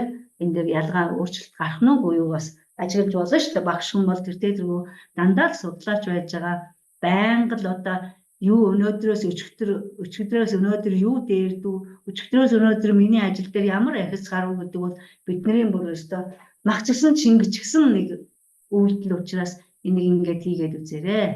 За тэгээ хичээлийг ойлгомжтой тайлбарлах. Ойлгомжтой тайлбарлах гэдэг дээр дахиад л нөгөө нас сэтгүүн онцлог тухайн хэлний чинь одоо монгол хэл зааж байгаа бол монгол хэлнийх нь тийм ээ суралцагчийн монгол хэлнийх нь мэдлэг чадвар солонгос хэл зааж байгаа бол чиний суралцагчийн солонгос хэлнийх нь мэдлэг чадвар тийм ээ нас сэтгүүн онцлогдно. Тааруулж тайлбаруудаа өгөх ёстой. Тэрнээс холимог нийлмэл өгүүлбэр гэж юм хэлнэ, хавсарсан нийлмэл өгүүлбэр гэж юм хэлнэ, зэрэгсэн нийлмэл өгүүлбэр. Энэ бол одоо нэг тийм лингвистик биш бол, хэл шинжээч биш бол тийм ээ. Эсвэл яг одоо монгол хэлний багш, монгол хэлний судлаач чид заагаагүй л бол энэ тийм ач тусыг өгөөд байх нь үгүй юм шиг байна. Зөвхөн монгол хэлийг заах явцад өөрийнхөө хэлийг одоо ойлгож байна, одоо хэл зүйн сурч байна гэсэн гадаад оюутнууд бол таарлаж л байдаг. За мөн багш бол одоо сурагчтайгаа ярилцахдаа аль болох л одоо нүүрлүү нэгц харж тийм ээ. Харахтаа багшийн харц ямар байхаас одоо хүүхэд чамайг хүндлэх үү, хүндлэхгүй юу? Хүүхэд чамайг хайрлах уу, хайрлахгүй юу гэдэг бас их хамаарна. Тийм учраас би зүгээр зарим үед бас багш нарын харцыг илүү зөөлөн, энэрэнгүй, хайрлангуй байгаасаа л гэж боддог. Гэртэн болсон явдлаас хамаараад хичээл дээр орж ирчгээд хэр ширүүн харц тэр ширүүн одоо байдлаар хизээч хүүхд рүү харж болохгүй. Магадгүй хичээлийн өмнө хэн нэгэнтэй багш тар төргийсэн байж болно шүү дээ. Тэрийг яг тэнд хаяад хүүхдтэйгээ харьцахдаа хүүхд чинь өмнө чинь алдаа хийжсэн ч гэсэн айрлаж байгаа харцаар харах хэрэгтэй. Тийм учраас эргэж харж байгаа харцаа зөөлрүүлж байгаа хайрын харцаар гэдэг юм уу, энэрэнгүй харцаар гэдэг юм уу, хүнд итгэсэн харцаар хэлэх юм бол дараагийн удаа тэр хүүхэд хийдэг алдаагаа болно, гаргадаг буруу үйлдэлүүдээ болно. Тийм учраас сурагчдынхаа нөлөө яг эргэж харж ярьж байгаараа. За, сурагчдынхаа санал бодлыг сонсох хэрэгтэй. За, энэ хичээлийн явц учраас би энэ дээр бас нэлээд дэлгэрэнгүй ярьж өгье гэж бодож байна. Сурагчдын санал бодол гэдэг нь би ингэмээр байна, би тэгмээр байна гэдэг нэг өөрсдийнх нь хүсэл байж болно шүү дээ. Нэгдүгээрт, хоёрдугаарт яг одоо таны заасан юмыг хэрэглэх гэж байгаа оролдлого бас байж болно. Тийм учраас ямар ч тохиолдолд төвөгшөөлгүйгээр хүүхдийн амнаас гарч байгаа болгоныг сонсох тийм төвчээртэй байгаараа гэж хэлмээр байна. За, энд бас нэг юм бол за би энэ сурагчдын санал бодлыг сонсохоор багш нарт бас нэг одоо зүгээр яг амьдрал дээр байдаг нэг юмнууд бол нэг бол багш дэндүү яарад байх шиг санагддаг. Тийм ээ? Өөрөөр хэлбэл багшийн төвчээр нь дутагдаад гэх юм уу та. Анги одоо 30 сурагчтай байлаа нөгөө 30-30-30-уулаа оролцохгүй болохоор багш өөрөөгөө гольж эхэлдэг. Өөрөөсөө буруу хайж эхэлдэг. Танаа 10 хүүхдийн чинь тийм ээ суралцж байгаа 10 сурагчийн чинь 7 хичээл чинь оролцоод 3 нь хоцорч байж бас болно. Оролцохгүй байж болно. Харин энэ үед багш ерөнхий араамаагаа энэ хүүхэд ойлгож байна уу үгүй юу? Үнэхээр ойлгоогүйдээ оролцохгүй юм. Эсвэл тархи толгоонд нь үнэхээр тэр оюун бодолд нь бүрэн үүсэт боловсроогүй болоод энэ хүүхэд ингэж байна. Тийм ээ? Энэ байдлыг нь одоо бас багш хүн бол ер нь юу гэдэг юм бэ? Одоо үжмийн удирдаач шиг та нарын одоо нэг хүүхдүүд чинь янз бүрийн хөгжим барай сууч гэсэн хөгжимчд шиг нэг нь гитар, нэг нь морин хуур, нэг нь одоо ятар, нэг нь йоочин, нэг нь бүрээ одоо юу гэдэг янз бүрийн хөгжим барай сууч гэсэн тийм ээ. Та бол удирдаач. Тэгээд таны тэр 10 сурагч чинь 10 өөр дуу өнгө гаргаад оролцох ёстой гэдгийг хүлээх хэрэгтэй. За энэ дээр тэр суралцагчдынхаа одоо энэ хичээлийн явц дээр багш одоо суралцагчдаа сонсох хэрэгтэй болно шүү дээ. Энэ дээр би одоо саяхан одоо нэг болсон явдлыг ярив. Гэхдээ би өөрийнхөө тухай ярихгүй. Манай нэг оюутан Америкийн иргэн 2 жил суралцаад энэ жил 9 сарын 1-ээс манай ерөнхий боловсролын нэгэн сургууль англи хэл зааж байгаа. Тэгээд тэр багш одоо 9 сар, 10 сар, 11, 12 сарын 28-наас дунд сургууль амраад 1-р сарын 28-нд хичээлд орсон. 1-р сарын 28-наас ороод дараагийнхан 7 хоног тэр багш яг одоо өмнөх 5 сар заасан хэлзүүн дүрмүүдээ батлах хичээл хийсэн байна. Гэтэл тэр анги дотор одоо багшийн тавьсан асуултанд хизээж оролцож байгаагүй нэг охин гар урьжээ. За тэр сурагчийг гар ургахоор нь багш баг цочсон юм л дээ. Энэ юу болов? Тэгсэн чинь нөгөө охин асуултанд нь хариулаад ингээд суусан байна. 5 сар тэр хүүхэд дуугараагүй гэж 5 дугаар ангийн хүүхэд. 9 сарын 1-ээс одоо 12 сарын 28 хүртэл хичээл орсон. Одоо давтлага 7 хоног дээр тэр анх удаа гар урьсан. За тэгээд 22-нд тэр хичээл эрэхтэй нөгөө эмэгтэй чинь 22-нд надад хэлж байгаа. Сая одоо 2 сарын 22-нд шүү. Уран чимгээ би өчигдөр нэг хүүхдийг тэрвэрлээ гэж. Та яагаад тэрвэрсэн гэсэн чинь тэр хүүхэд ангуудаа самбарт гарч үг бичлээ. Тэр хүүхэд чи яаж гэсэн та одоо 9 сарын 1-ээс хойш заасан шүү дээ гэдгсэн чинь үгүй. Тэр охин 5 сар миний хичээлд оролцоогүй. Харин ч хичээл дээр үүмүүл жаахан ярьдаг, анхаарамж муутай эсвэл доошаараа л юм хийгээд байдаг ийм охин байсан. Тэр давтлахын 7 хоногт анх удаа гар ургасан. тэр асуултанд хариулсан. Харин энэ удаа хэн самбарт ажиллах вэ гэсэн чинь тэр би гэд гар өргөхөөр нь би тэрийг самбарт гаргасан чинь тэр одоо тэр тухайн хичээл нь болохоор хүний бие эрхтнүүдийг нэрлэх тэр нэрлэлтийг цээжлээд одоо гарын зураг дээр очиад жишээлбэл arm, hand, head гэдэг ингээд англиар оноосон газрууд нь бичих даалгавар байсан байна л да. Гэсэн тэр хүүхэд бичсэн гинэ. Тэгээд тэр хүүхдийг суухт нь би тэрвэрлээ гэж одоо надад хэлж байгаа. Инхээр одоо багш нар яах нь? Сурагчдыг сонсох ажлыг бол төвчээртэй бас хүлээх шаардлага байна. Тэрнээс би чамд одоо 1 сар заалаа штэ энэ үедээ яагаад ярьдгүй гэх юм бол энэ надаас болд юм болов эсвэл хэн нэгнээс болд юм болов гэд ингээд яг шаардлагагүй байх нь байна. Энэ дээр бол багш нар одоо бас хүлээсэн. За бас энэ дээр одоо суралцахтаа сонсогдол дээр би бас нэг юм хэлье. Багш нар оюутнаа суралцагчаа алдаагүй хэлүүлэхийг л хүсдэг. Энэ бол ерөөсөө буруу. За жишээ нь би нэг өгүүлбэр одоо хэлэх гээд оролцъё л да. Би өчигдөр найзын гэр хоол идсэн. Би өчигдөр найз гэр хоол идсэн ч гэж хэлж магадгүй. Эсвэл би өчигдөр найзын гэр хоол идсэн. Ингээд ярихаар нөгөө багш чинь би өчигдөр найз гэл дараачийн үгийн гэр гингүүт нь найзын гэр гэдэг ингэж нэг таслана. Эсвэл би өчигдөр найзын гэр хоол идсэн гэх. Гэрт хоол идсэн гэдэг дахиад гэрт гэдэг дээр нь тасалчихна. Тийм ээ? Эсвэл өчигдөр би найзын гэр хоол ид гэж хайж магадгүй шүү дээ. Өнгөрсөн цаг дээр хэрэг эсвэл идэн гэж хэлж магадгүй. Дахиад нөгөө төгсгөлийн бас засна. Эсвэл нөгөө оюут суралцагчийн чинь өгүүлбэрийнх нь төгсгөл сонсогдохгүй байх тохиолдол бас их байдаг. Сан гэх гэдэг юм уу, наа гэдэг юм уу, идэж байна гэх гэдэг юм уу, тийм ээ? Энэ бас сонсогдохгүй байх тохиолдол байдаг.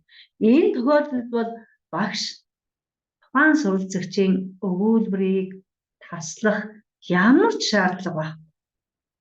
Яг л бүтнээр нь хэлвэл. Юу гэж хэлэх юм? Би өчигдөр найз гэр хоол идсэн. Би өчигдөр найз гэр хоол идэнэ. Би өчигдөр найз гэр хоол идэж байна. Юу ч байсан хамаагүй тэрийг нь яг бүтэн хэлүүлээрэй. 2 настай хүүхдтэй чинь би сүү байж болно шүү дээ. Сүү дуртай. Мах ид.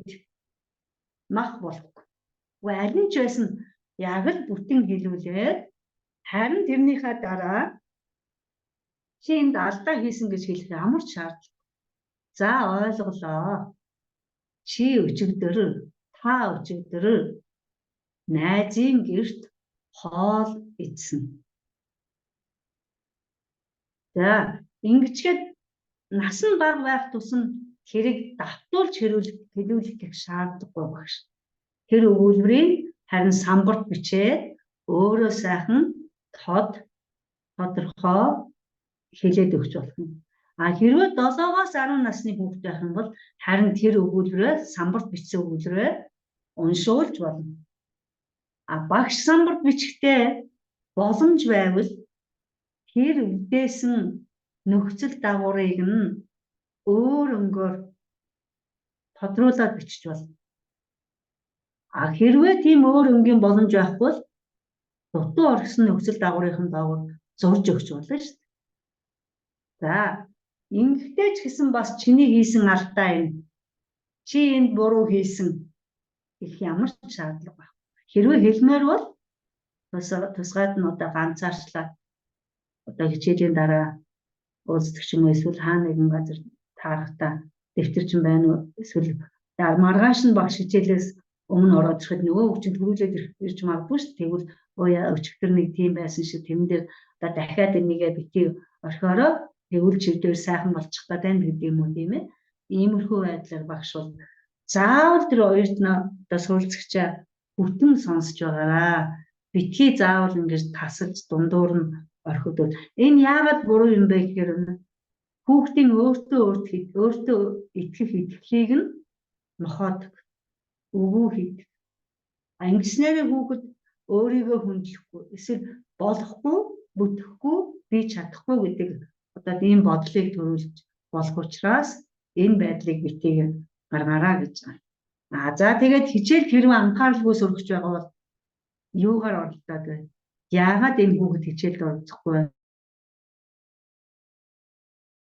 Тийм ээ? Энэ хичээл үнэхээр сонирхолгүй байв. Эсвэл энэ хүүхдийн төвшин таарсангүй юу? Тийм ээ? Энэ байдлыг нь бол багш одоо өөрийнхөө дотор өөрийнхөө ажиглалтаар одоо хийж одоо анхаарч авч явах хэрэгтэй юм аа. За тэгээд хичээл дээр сонирхолтой байгаагаа одоо яаж мэдэх юм гэхээр суралцагчныхаа байгаа байдлаас ажиглах гэж хэлсэн тийм ээ. Ингээхийн тулд багш бол биеийн хэл буюу body language буюу тэр хэлэмжүүдийг нь сайн уншиж тийм ээ. Энэ талаар янз бүрийн ном одоо судалгааны материал судалж тийм ээ. Тэгээд тэр суралцагч оролцож байна уугүй юу гэдгийг ажиглаж явах хэрэгтэй. Мэдээж хэрэг харцаар нь тийм ээ. Эсвэл тэр хүүхэд хичээлийн байдал дээр нь ямар дүнтэй яваад байгаа вэ? Авч байгаа дүн тийм ээ. Хэрвээ мэдээж хэрэг дүн тавиад багш сайн муу гэхгүй шүү дээ. Гэхдээ багшд бол өөрийн гэсэн нэг тийм үнэлгээ байгаа. Энэ үнэлгээ чинь өдрөөс өдөрт ахиж байх юм бол 7 хоногоос 7 хоног, сараас сард ахиж байна уу юу гэдгийг багш дүнгийн байдлыг ажиглана гэдэг нь эндээр хэлж байгаа. Яг байсан газараа байгаад байгаа суралцагчд бол мэдээж хэрэг нэмэлт юм шаардлагатай байгаа л гэсэн үг байна. За хичээл дээр одоо бусдаа ярьж байгаа өөр юм оролцож байгаа хүүхдүүд бол тэр хувьд бол тухайн хичээлд сонирхлын татахгүй байна гэсэн үүрэг. Багш манд бол одоо ноогдох ёстой нэг үүрэг бол тухайн хичээлийг яаж сонирхолтой болгох вэ гэдэг асуудал байдаг тийм ээ. Тухайн хичээлийг сонирхолтой болгоход бол ашиглаж байгаа материал чинь нэгдүгээр сонирхолтой. Тухайн хүүхдийн нас сэтгүү онцогдов тохирсон байхаас гадна багш өөрөө тэр хүүхдүүдийн хайрыг татах ёстой. Аль биесээр тийм ээ. Багш өөрөө тэр хүүхдүүдийн хүндэтгэл хүлээсэн байх ёстой. Тэгвэл та яаж тэр хүүхдүүдэд хайр татах ёстой? Та яаж тэр хүүхдүүдийн хүндэтгэлийг хүлээсэн байх ёстой? Хэрвээ та үнэхээр тэр хүүхдүүдэд хайрлагдсан, тэр хүүхдүүдийн хүндэтгэлийг хүлээсэн бол хүүхэд хүссэн үсээгүй таны хичээлийг сонирхно. Ямар ч байсан 45 минутын турш тийм одоо зохисгүй үйлдэл гаргаж таны хичээлийг тэгж одоо боснуулах тийм оролдлууд бол мэдээж хэрэг гарахгүй. Тэгэхээр багш суралцагчдынхаа хайрыг татсан, хүндэтгэл хүлээсэн энэ насан туршидтэр ч ялгаагүй байхын тулд багш яг л өмнө хэлсэн суралцагч нараас төлөөд ороод ирчихсэн байгаа байдалд нь анхаарсан тийм ээ. Санаа тавьсан тухайн хүүхдийг одоо нэрээр нь дуудаад, нэр нь хэлээд, хүндэтгээд өөрөлдөө нь хараад ярьж байхдаа сайхан одоо инэрл хайрын харцаар хараад тийм ээ. Одоо багшийн хувьд бол одоо халамж үзүүлнэ гэдэг юм уу тэрнийг дэмжиж байгаа ийм байдлуудыг гаргаж чадах юм бол багш мэдээж хэрэг тухайн суралцагчийн хайрыг татна, хайрлуулна, хүндлүүлнэ. Ингэснээр хичээлийн чинь үр дүн бас эргээд бас үр дүнтэй байх болно. За одоо нойр мөлж байгаа хүүхэд байна уугүй юу бас багш мэдчихэл байх нь шүү дээ. Бас ажиглаж байх. За тэр хүүхэд чинь асуулт асууж байна уу? Асууж байгаа асуултанд хариулж байна уу? Тийм ээ. За хичээл дээр тухайн сурагчийн одоо анхаарал төвлөрөлт ямар байна? За өмнөх нөгөө төвшөнд нь тааруулах гэдэг дээр эргээд бид нар энэ анхаарал төвлөрөлтийг ярих хэрэгтэй. 3-5 одоо сүүлийн үеийн судалгаагаар ер нь бол боловсролын салбарт хийгдэж байгаа судалгаагаар бол 3-5 настай хүүхдүүдийн анхаарал төвлөрөх чадвар ер нь 5-аас 12 минут гэж авч үзэж байгаа. 5-аас 7 настай хүүхд бол 10 минут тэгээд 10 минутаас жаахан дээшээ гэж байгаа. За 11 2 минут юм тийм. За 7-оос дээш нас тийм ээ 10 нас хүртэл би бас та нарын нөгөө хүүхдүүдийн суралцагчийн насны онцлогийг хараараа гэдэг нь би бас сүүлийн үеийн судалгаан дээр бас энэ байдал өөрчлөгдөж байгаа юу? Ер нь энэ гадаад хэлний багш нарын одоо хичээлээ энэ одоо суралцагчийн анхаарал төвлөрөх тэр хугацаанд нь шинэ юмнуудаар өгч авна гэсэн үг шүү дээ тийм ээ. Тийм учраас л одоо тэр жишээлбэл 20 минутын юмыг тэр хүүхдүүдэд 3-5 настай хүүхдэд бол бэлдэх шаардлагагүй нь шүү дээ. За би нэг энэ хугацаанд л шинэ юм өгнө шүү. Дараа нь би яг үхээр практикийг дараа нь заасан юмараа бүтээлгэн. Ер нь 3P гэж ярьдаг. Present танилцуулах, practice дадлага хийх, produce бүтээх. Энэ бол бидний хичээлийн 3 одоо шинэ хичээлийн чинь 3 чухал зүйл тийм ээ. Produce гэдгийг нь бол заасан үгийг чинь шинэ үгийг чинь хэрэглэх. Заасан одоо өгүүлбэрийн бүтцийг чинь ашиглах тийм ээ. Энэ талаас одоо материалуудыг чинь аавна гэсэн үг. За тэгээд 7-оос 10 настай хүүхэд бол одоо 45 минут хүртэл одоо анхаарал нь төвлөрөх боломжтой. Гэхдээ би бол энд бол итгэлгүй. Тийм учраас одоо насанд хүрсэн хүнд ч байсан хизээч би тийм удаан хугацаанд одоо тайлбарлах тийм шинэ агуулгыг юу нэгдэггүй. Өгвөл заавал дунд нь хуваад. За эхний 10 минутад нь би энийг заагаад ойлгуулад 5 минут ингэж давтаад эргэж хэрэглээд дараагийнх нь одоо 2-р 15 минут эхлэх гэж шүү дээ. Тэр 10 минутад нь би энэ шинийг заачгаад энэний төгсгөлийн 10 минутанд өмнөх энэ хоёроо нийлүүлээд давтана да гэсэн иймэрхүү нэг өөрийн гэсэн. Тэгээ тэрийг жижиг цаасан дээр тэмдэглэж ороод тэгээд яг нэг юм тэрнээс насанд хүрсэн хүн байсан ч гэсэн 45 минут яг багшиг сонсоод суугна. Юу л бол гэж бодож байна. Тийм учраас энэндээ сайн тааруулж шинэ хичээл заах хичээлийнхаа шинэ өгөх агуулгаа шинээр заах гэж байгаа үг тэрийг бас бодолцож заах шаардлагатай. За энэ анхаарал төвлөрөл гэдэг дээр энийгээ сайн анхаарч яваарай. За тэгээ энэ дээр одоо ингээд яг бичсэн байна. Заах зүйл одоо шинээр заах зүйл чинь анхаарал төвлөрөх хугацаанаас хэтрэхгүй байхаар төв. Хэрвээ хэтэрчих юм бол нөгөө 10 хүүхдийн чинь одоо хамгийн суулж сурсан 3 сонсоод 5 нь хаг суг сонсоод 2 нь муу 3 нь сонсохгүй байх боломжтой. За дараагийнх нь нэг хэлэх бол ерөөсөө цагтаа завсарлаж бай. Та хичээлээ цагтаа завсарлуулж чадахгүй байна гэдэг нь та сайн багш гэсэн үг биш. Харин ч эсрэгээр тагаа төлөвлөөгүй, цагийн нэгтршил хийгээгүй, өөрийнхөө одоо ярианы хурд одоо заасан хичээлийнхаа багтаамжийг тухайн суралцагчийнхаа одоо тэр саяхан хэлсэн анхаарал төвлөрөх чадварт нь одоо энэ бүгдийг багш одоо төлөвлөж чадаагүй, баримжаалж чадаагүй гэсэн. Жишээлбэл хичээл завсарлах гэж 1 минут дутуу байхад багш дасгал эхлүүлж болохгүй. Болохгүй. Тийм ээ. За 3 минут дутуу байхад текст уншуулж болохгүй. Болохгүй. Текст эхлэх болохгүй. Тэгэхээр энэ багштын баримжаатай миний хийх юм ер нь хэдий хэмжээний минут байх уу? 3 минутанд багтах уу?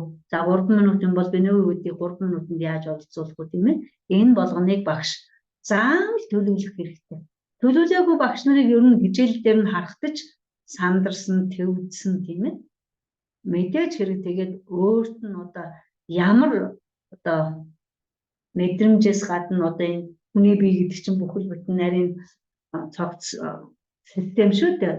Юу нь ялгархгүй, юу нь ялгарч байгааг ч мэдэхгүй шүү дээ.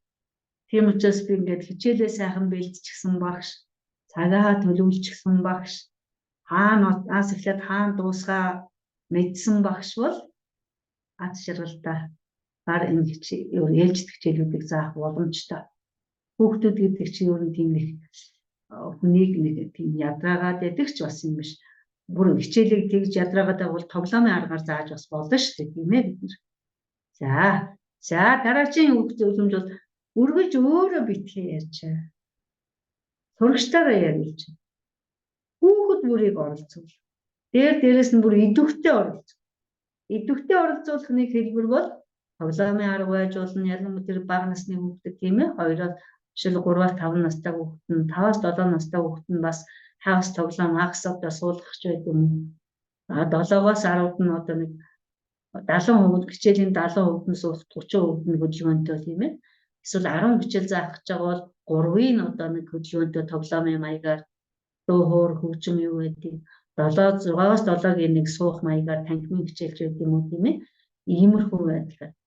Тэгээд энэ дээр бол багш нар нэг анхаарах ёстой юм бол эхний хичээл дээр эхний 7 хоногт таны ярих хугацаа нийт хичээлийн одоо нэг 70-80 хүүг бас байж болох юм. Ингээд цаашид бол таны ярих хугацаа, таны ашиглах хугацаа, таны оролцоо баг зэрэг багасаа өөрөө ер нь өдөртөн чиглүүлээд сурагчдаараа яриул. Сурагчдаа сонсгох. Хэн нэгэн хүн ярьж нөгөө хүн сонсноо гэдэг чинь сонсох чадвар нь нэгдүгээр дээшлэхээс гадна тэр сонсох гэдэг чинь хүнийг хайрлах нэг хэлбэр. Хүн бүхэн хэдэн настайгаас үл хамааран хүнээр хайрлуулах дуртай. Хүнээс хайр горддог, халамж горддог. Тэгэхээр хайр 3 хэлбэртэй байдаг юм л да. Ялангуяа одоо бид нар багш нарын хувьд бол мэдж явах хэрэгтэй юм нь нэгдүгээр халамж, тийм ээ, дотн харилцаа. Хоёрдугаар сонсох. Тэгэхээр тэр ярьж байгаа хүүхдийг чинь хамт олон сонсож байгаа, багш сонсож байгаа, өөрийгөө сонсгож байгаа хүүхд өөртөө итгэлтэй, өөрийгөө хүнлэмжин дээшлэн, өөрийгөө хүндлэн. Ингэснээр дараачийн удаад яах вэ гэхээр амар тайван мэдрэмж аваад дараагийн хичээл тэр хүүхэд илүү итгэлтэй, илүү идэвхтэй оролцсон. За тэгээд багш нарын хувьд бол яах вэ гэхээр нэг хүүхэд ангийн сайн хүүхдээр л яриулаад байж болно. Нөгөө аль болох одоо оролцоо багтаа хүүхдээ яаж яриул, яаж оролцвол. Гэхдээ анхаарах нь тэр хүүхдийг хязгаарч бусдын өмнө доог тахуу хэлүүлж. Өөрөө бас тэр хүүхдийг басамжлангуй хандаж алдаагийн тэр хүүхдүүдийн нүдэн дээр хэлж ийм байдлыг багш юусоо гаргуулж болохгүй. Энэ бол ихтэй багшийн цээрлэх ёстой. Тийм учраас одоо ер нь хайр халамжийг ер нь тун хэтэрхэн зөв. Би залуу одоо миний одоо ах トゥ нар дотор их олон багш нар байдаг. Залуу багш нарт дөнгөж багшуулж байгаа дүүнэртэй бол захидаг. Битгий хүүхдүүдийг одоо нэр хоч өгөө. Битгий хүүхдүүдийг одоо нөгөө сурагч нартай нээлж тэрний тухай битгий яриа. Тухайн ямар нэгэн сурагчийг нөгөө сурагчтай багш хязгаарч харьцуулж болохгүй. Багш нарын цэвэрлэх ёстой юмнууд гэж бас та нар мэдж байгаа шүү дээ, тийм ээ. Тэгэхээр чинь одоо тийм үйлдэлүүдийг ерөөсөө гаргаж болохгүй. За тэгээд энэ дээр анхаарах юм бол үргэлж өөрөө битээ ярьчаа. Өдөр таны ярих хугацаа багасаад таны суралцагч нарын ярих хугацаа нэмэгдэж байх ёстой. Тэгэхээр сонсох гэдэг бол хүнийг хайрлахны хэлбэр байх нь, тийм ээ. За энэний дараагаар бол сонсохын дараагаар хайрлах хэлбэр бол анхаарах. Анхаарч байгаагаа багш яаж илэрхийлэх юм гэхээр тухайн сурагч нь алдаа хийж байсан ч гэсэн тухайн үед тэр хүүхдийг одоо зөв удирдаад хамт олонныхын дунд одоо өмнө хэллээ би өчигдөр найзын гэр хоол идсэн гэдэг өгүүлбэр алдаатай хэлсэн ч гэсэн тэрийг багш сайхан сонсоод тэр өгүүлбэрт нь анхаараад тэрийг дахиж залруулад та нар сонсвоо бат өчигдөр найзынхаа гэрт хоол идсэн байна. Бүгдээрээ ойлгосноо? Ойлгосон. Тэгээд ингээ хэлбэр чинь нөгөө ярьсан хүүхэд маань яах вэ? Өөртөө итгэлтэй. Би өөрийгөө хүнд ойлгуулчлаа. Энэ сурч байгаа хэлийг би ашиглаж чадчихэв. Дараагийн удаа би чадах нь байна. Тийм ээ? Ийм. Тэгээд битгий их юм шаард, тийм ээ? Өдрөөр багаар удаан хугацаанд сайжирна гэдгийг л багш анхаарч явах хэрэгтэй. Тэгээгүйгээсээ бол багш өөрөө их стресстэй. Өнгөрсөн 7 хоног заасан юм чинь энэ одоо өнөөдөр хэрэглэхгүй. Ийм юм ер нь байхгүй. Хэдийгээр насанд хүрсэн хүн ч гэсэн ерөөсөө байх. Өнгөрсөн 7 хоногт гэтэл одоо манай бүтэн 6 сар сурчсан оюут нь багшаа би явах, очих, ирэх 3-ыг яг зөв ашиглаж одоо хүртэл сураагүй байна л гэж. Тийм ээ? Тэгэхээр одоо бид нэр одоо явах, ирэх, очих 3-ын ялгаа нь юу вэ гэхээр өмнөх үгээ ямар тиалгуудаар захирч байгааг нь одоо мэргэжлийн бид нар бол мэдж байгаа, тийм ээ? Арист хэлчихсэн байх юм бол очно л гэж хэлнэ. Парис руу бичих юм бол явнаа л гэж хэлнэ тийм ээ. За, ирэх оч хоёрын ялгаа нь гэхээр та хаана байгаагаас хамаарат байгаа. Гудамжинд уулзчаад та манай гэрт ирээрээ гэж хэлдэг гадаадынх нь таарчл байдаг. Энэ юутай холбоотой юм гэхээр бид нар бас одоо хэрэглээний талаас нь хэл зааж байгаа багш нар учраас энийг нь одоо заах нь одоо зөв хэрэглийг сургах нь бас бидний л үүрэг. Тэгэхээр одоо ийм жижиг юмар ухаан суралцагчтай итгэл үнэмшлийг нь өдрөөс өдөрт нэмээд багш өөрийгөө жааханаар багаар мулталж авч яах нь одоо бидний одоо эцсийн зорилгоо гэж хэлхийг хүсэж байна. За одоо хичээл дээр одоо багш нар бидний үйл хөдлөл юу нь ямар шүү байвал дээрээ гэдгийг талаас хэлье. Яагаад гэвэл би энийг яагаад хэлэх вэ гэхээр би энэ дээр одоо надмад багшигаа бодож байсан. Надмад багшиг яагаад бодсонгаар би 2 удаа багшлах дадлагыг 24-р сургууль дээр хийсэн. Тэгээд тэр үед бол нөгөө надмад багш гэдэг нэг том өрдөнтөн биш үү? Тэр багш бидний дадлагыг удирдсан. Тэгээд яг тэрэн дээр багш маань биднийг одоо загинжс хүүхдүүд рүү ар нуруугаа харууллаач. Чи хүүхдүүд одоо дараагийн хөдөлгөөнтэй ангийн нэг хэсэг зогсохвол бүх хэсгээр ал. Энэ бас л манай багш их. Бас л багш маань хэлжсэн. Яг л одоо тэр ард суучгаар нүднийхээ шилний дээгүүр хараад амар ширүүн хүн шүү дээ. Одоо зөвхөн залуу багш нар бол мэдэхгүй байх. Одоо 80 хэдэн оны төгсгч нар 70 хэдэн оны төгсгч нар бол найдмад багшийг танихгүй тийм багш гэж юусоо байх. За тэгээ манай нэг одоо найз маань загнуулжсэн. Тэр ангийн салааны дундуур явахдаа яг сагсчин шиг алгасан гэ. Бидний үе чи одоо багшлах дадлага дээр багш нар суугаад бидний чинь одоо өөсөд болгоныг биднэрт хэлж өгдөг байсан. Тэгэхээр энэ бол тийм жижиг юм шиг мөртлөө бас маш их чухал юм. Тийм учраас би одоо адилхан одоо багш нар учраас багшилж байгаа учраас та нарт бас энийг хэрэг болно гэдэг үгнээс хэлж байна. За тэгээд зааж байгаа сэдвийнхаа нэг хэсгээс нөгөө хэсэг рүү орохдоо холбоо хамаарлалтаас болгоомжилж явах хэрэгтэй. Намрын тухай ярьжсэнаа тийм ээ. Дараачих нь үйл гэтэл шууд зүүн рүү орохоор тэр тухайн зааж байгаа сэдвээс хамаарна л да. Гэхдээ сэдвийгээ бас хичээл хоорондын холбоо, сэдв хоорондын холбоогоо өнгөрсөн хичээл дээр би чинь Монгол гэрийн бүтэц зохион байгуулалтын талаар ярьчихсан шүү дээ. За тэгвэл өнөөдөр бүтцэн тийм байдсан бол багтаамжийн яадын хэлээд өгчих үү гэдэг ч юм уу. Яг өмнөх хичээлийн чинь өнөөдрийн хичээл чинь өмнөх хичээлээс заавал нэг ингээд залгамж холбоотой. Дараагийн чинь хичээл дахиад энэ холбоотой тийм ээ. Эсвэл өмнөх өгүүлбэр нь дараагийн өгүүлбэртэй гаж байд юм. Гэх мэтийн уялдаа холбоог сайн хийж явах хэрэгтэй.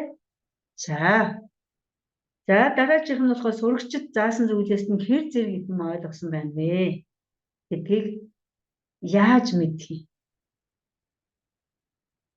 Ингийн тулд одоо миний баримтлагдаг арга бол байн асуулт асуудаг. Асуулт асуухдаа аль болох нээлттэй асуулт. Нээлттэй асуулт гэж юу хэлээд байгаа вэ гэхээр нөгөө асуух төлөөний үгнүүд орсон асуултууд тийм ээ. Ийм асуултыг тавьснаар тухайн хүн одоо хариулж байгаа хүн маань арай чөлөөтэй ярьдаг. Арай олон үг хэрэглэдэг. Арай олон өгүүлбэр хэрэглэдэг. Өгүүлбэрээр таны асуултанд хариулах боломжтой. Хэрвээ хаалттай асуулт асуугаад байх юм бол тийм тэгсэн. Үгүй тэгээгүй байж болно шүү дээ. Тэгэхээр нээлттэй асуултын сайн тал нь юу гэхээр тухайн хүн өөрийнхөө бодол санааг илүү чөлөөтэй илэрхийлдэг л гэсэн үг. Тийм учраас аль болох нээлттэй асуулт асуугаад тэгээд тавьж байгаа асуулт чинь юу агуулах юм гэхээр агуулгын хувьд бол өмнөх сэдвээс чинь өмнөх заасан хэлцүүг чинь ашигласан тийм одоо хариулт өгөх тийм юмыг л одоо багш хүлээж байх хэрэгтэй. Гэхдээ хүлээлт болгон биелэх шаардлагагүй багшийн тийм ээ. Одоо үргэлжлэх цаг дээр асуулт асуусан бол оюутан чинь өнгөрсөнд одоо үргэлжлэснээр хариулж болно шүү дээ. Тийм учраас энэ хүлээлтийг заавал багш хүн бол тэрийг ойлгох хэрэгтэй шүү дээ багш хүн. миний хүсэн хүлээсэн юм заавал 100% биелэх ёсгүй. Ингэм бол багш бол сурагчтай гомдоод сурагчтай одоо заавал шүүх гээд тэднэр заавал үнэлт өгөх гээд байдаг. Энэ талууд нь бол мэдээж хэрэг багасна. За тэгээд гар хөл бие одоо нүүрний хөдөлгөөнөд зааж байгаа сэдвтэйгээ товхруулна, хөгжилтөө хошигнол маягаар оруулж ашиглаж болно шүү дээ.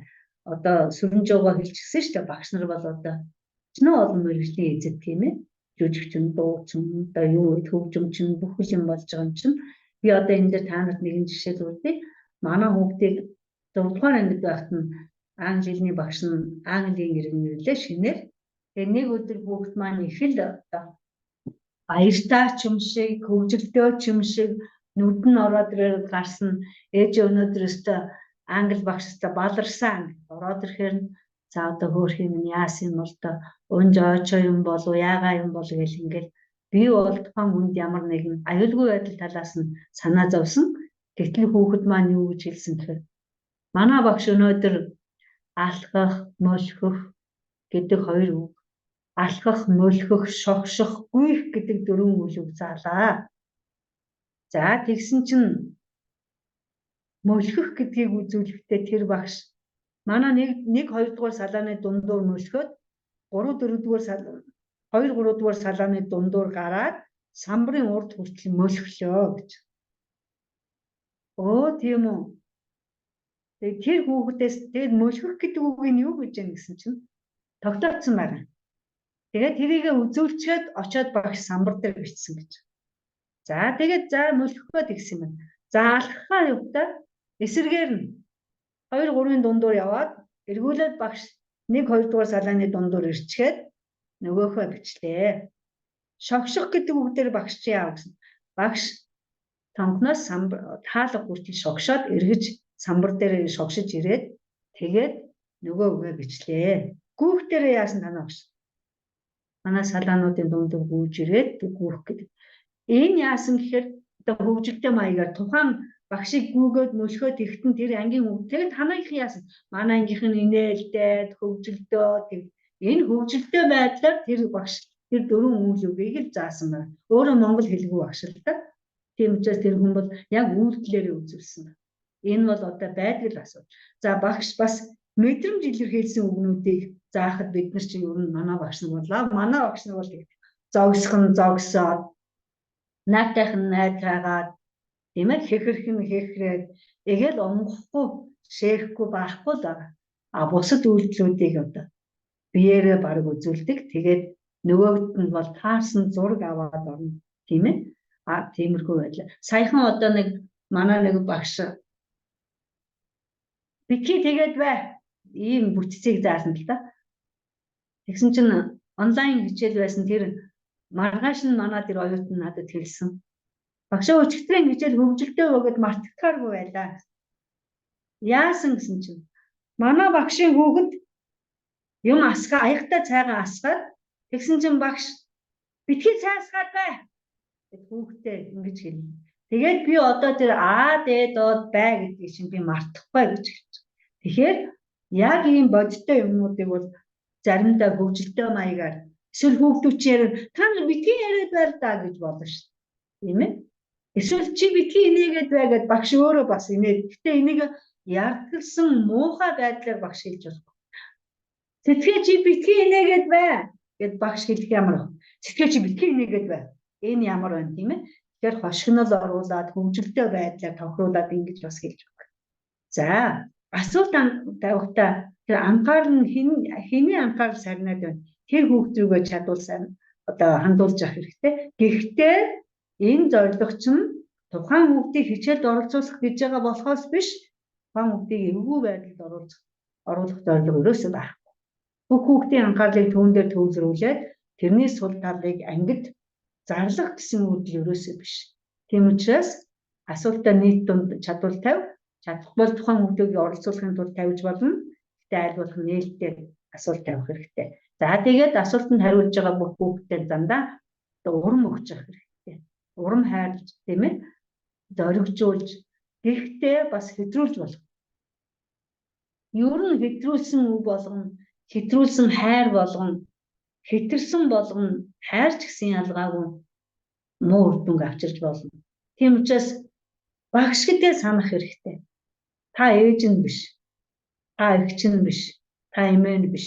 Тийм учраас миний гүнжээ, миний ханхүү ийм үгнүүдийг мэдээж хэрэг багш. Дээрээс нь тэр биелэлээ гэрийнх нь нэрийг битгий ашиглаарай. Нэрийг нь товчилж чадвал битгий хэлээрэй. Үнэхээр олон нийт хүлээд зөвшөөрөгдсөн нэр бол одоо яа их вэ? Тийм ээ, энийг бол гаргаж болохгүй байна. За хичээлийн төгсгөл багш яах вэ? Миний хичээл дээр бол ер нь энэс урьдчилаад хэлэхэд гарчгаа баг энэ хичээлийн төгсгөл тавих тохиолдлууд бас цөөнгөл гардаг. Нөгөө хичээл дуусгаас өмнө сурснаа зэгцлээд сурстай цаг хугацаа өгөөд за өнөөдрийн хичээлээр одоо бид нэр юу сурчих вэ? Тийм ээ? Багшаа бид нэр болохгүй сурлаа штэ. Чадна гэж хэлж сурлаа. За тэгвэл чадна гэдэг чинь өмнөх үйл үгээ ямар нөхцлүүдээр захирдаг вэ? Тийм ээ? Өмнөх үйл үгтэйгээ ямар нөхцлөөр холбогддог вэ? Зарим нь Ж гэж хэлнэ, зарим нь Ч гэж хэлнэ. Тэгэл өнөөдрийн бидний сурсан юм байлаа. За тэгээд та нар гараад энийг хэрэглээрэй гэдэг ингээд сайхан өөрөө эсвэл дүгнэлтээ хийж болно, эсвэл цаг хангалттай байвал одоо арай одоо юу гэдэг зөв ойлгомжтой хүүхдээр эсвэл бүр цаг хуваартай байж болно шүү дээ. Өнөөдөр чи хийсэн маргааш чи дүгнэлтээ хийн, нөгөөдөр дүгнэлтээ хийн ингэснээрээ яахан. Тэгэхээр бүх хүүхдүүдийг бие биенд нь хүлээн зөвшөөрөх анги хамт олныг одоо бие биендээ хүндэтгэлтэй ханддаг тийм ээ. Бас л өмнөх нөгөө хайр халамж, дотн харилцаа, сонсох, данхаарах энэ одоо хайрын 3 хэлбэрийг одоо энэ хичээлийн төгсгөлээр бас л адилхан байлгаж яж болно шүү дээ. За тэгээд эцсийнх нь ажил болгоод гэрийн даалгавар өгөх. Би гэрийн даалгавар өгөх гэдэг дээр нэг гэрийн даалгавар өгөөд байдаг багш биш. Гэхдээ чадвал гэрийн даалгаврыг аль болох одоо идэвхтэй гэдэг юм уу амьдралд холбоотой өгөхийг хүсдэг. Нийтийн одоо амралтын өдөр бол би даалгавар өгдөггүй. Ер нь дунд сургуульд ажиллаж байхдаа ч бид юм байсан. За цагаан сар болох гэж би даалгавар өгөхгүй. За эсвэл одоо шинэ жил болж энэ та нарт даалгавар өгөхгүй гэж. Зарим тохиолдолд за маргааш доржийн төрсөн өдөр юм байна. Би та нарт даалгавар өгөхгүй.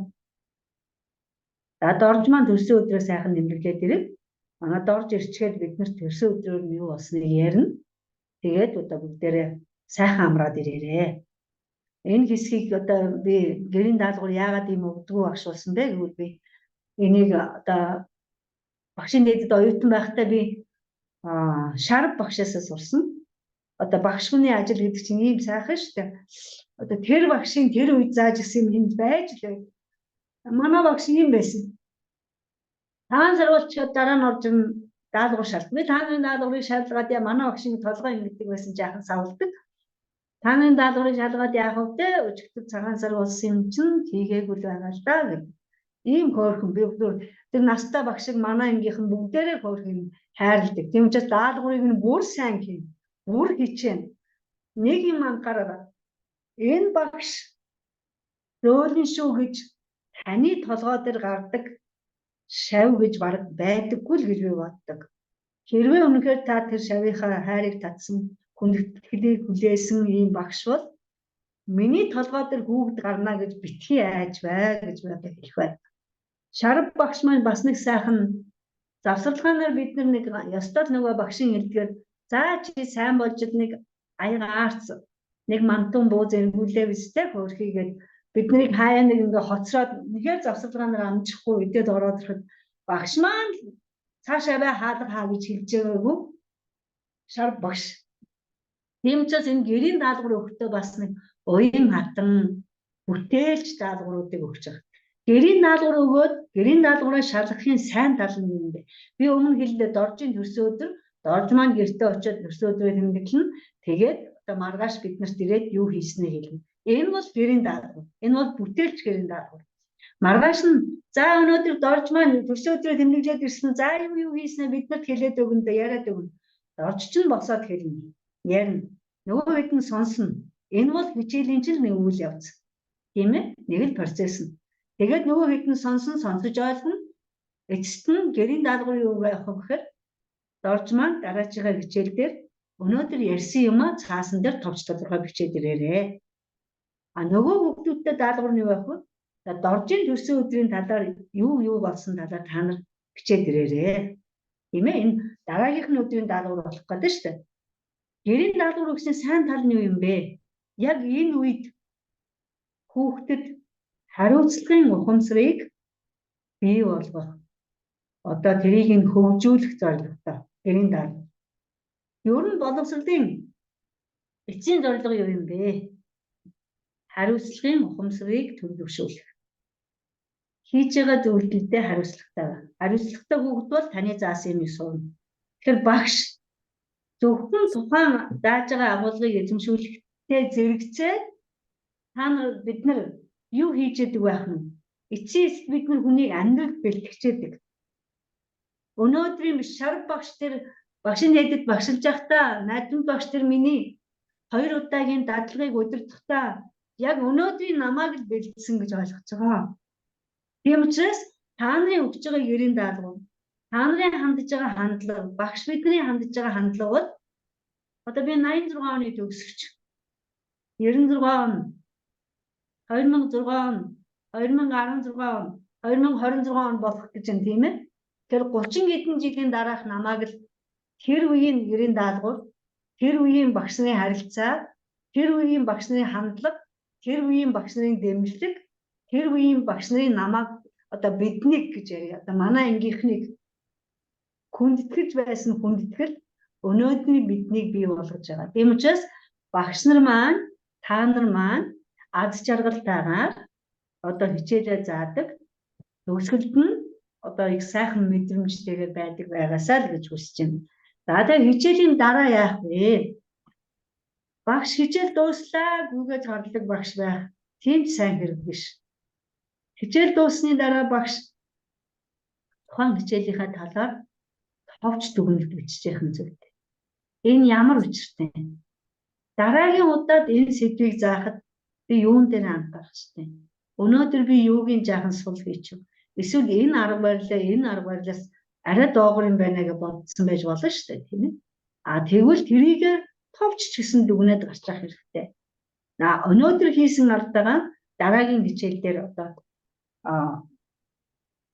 дахин давтах хэрэггүй шүү дээ. Энэ дээр би одоо Францын нэг эрдэмтний үгийг хэлхийг хүсэж байна. Энэ болохоор анагаах ухааны салбарт их том нээлтүүдийг хийсэн хүн. Өнөөдрийн бүх цагийг өчигдрийн цагаас илүү үр дүнтэй болгохыг л хичээж явах хэрэгтэй. Тиймийн тулд одоо хичээлийнхаа төгсгөлд заавал бүр үнэхээр бичих зав байдаг юм уу? За би энийг ингэж хэлээ. Энийг би маргааш дараагийн удаа заахтаа ингээ. За маргааш орж ирээд одоо хийхдээ хаанаас эхлэх вэ гэдгээс өнөөдрийн хичээлийн дараагийн одоо дүгнэлтэн дээр багш тэмдэглэж болно шүү дээ. Тийм ээ? Дутуу юм байж болно. Жишээлбэл халбаг аваад орохдоо одоо нэмээд аваад орж болно шүү дээ. Тэгээд өнөөдрийн хичээл дээр би халбаг сэрэг хэрэгжилчихсэн. Маргааш нь магадгүй хөнгөн цагаан халбаг, модон халбаг, зэс халбаг, тийм ээ? Гуйлан халбаг. Одоо юу гэдэг? Иймэрхүү дахиад нэмэгдүүлээд. Тэгвэл энийг яг одоо л тэмдэглэж хэрэгтэй. Тэгсэн юм бол одоо маргаашийн хичээлийн чинь одоо материал зөвлөх гэдэг анх хэлсэн. Тэр материал чинь одоо бичээд авсан юм чинь нөгөөхөө мартахгүй шүү дээ хүн чинь. Гэтэл дараа гээл цүнхээ аваад шууд гарах юм бол та маргаашаа хичээл дээр нөгөөхөө хийгээгүй л ирнэ. Тэгэхээр энэ дээр бол энэ хэсэг бол бас их чухал хэсэг гэж миний хувьд боддог. Та нарч бас одоо зөвшөөрч байгаа байх гэж бодож байна. За ингээд би алдааг юу гэж боддог вэ гэхээр энэ бол одоо сургалтын процессын нэг л хэсэг. Дараагийн удаад сайжрахын эхлэл гэж хардаг. Тийм учраас би миний суралцагч алдаа хийвэл би өндөө яг нарийн дээр баярлдаг. Яагаад гэвэл миний хийх ёстой ажил миний зүгээс энэ хүнд туслах ёстой тусламж яг энд л байгаа юм байна гэж харах энэ боломжийг надад олгодог. Тийм учраас би алдаа гэдгийг сайн юмны эхлэл гэж ойлгодог учраас өнөөдрийнхөө хичээлийг бас энэ сэдвийг сонгож хийсэн юм аа. Тэгээд одоо дараачих нь энэ эхний лекц байлаа. Тэгээд би бас одоо яг одоо энэ лекцийн дараа бас өөрийнхөө багтаамжийг гэдэг юм уу, баримжаа гэдэг юм авч өөрийнхөө дүгнэлтийг бичнэ. Тэгээд дараагийн удаад бас цагаа илүү оновчтой ашиглаж одоо та бүхэнд илүү тусдын болох юм хийж өгч чадах байхаа гэж найдаж байна. Анхаарал тавьсанд баярлалаа. За сонирхолтой лекц уншсан уран чимэг багш та баярлалаа.